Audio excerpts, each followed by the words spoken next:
Environment Canada has updated a tornado warning for Southern Ontario at 3:22 p.m. Eastern Daylight Time.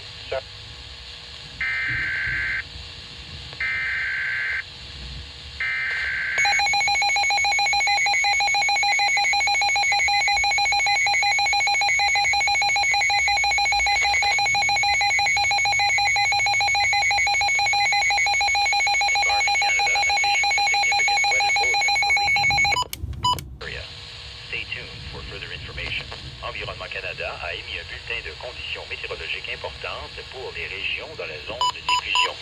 Restez à l'écoute pour plus d'informations.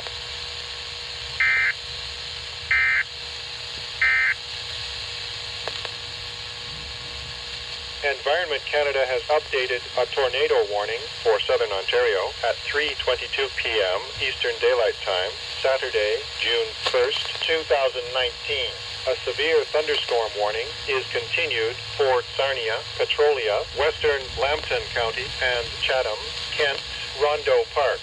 A severe thunderstorm warning is changed to a tornado warning for Windsor, Leamington, Essex County. A severe thunderstorm watch is continued for Sarnia, Lambton, and Windsor, Essex,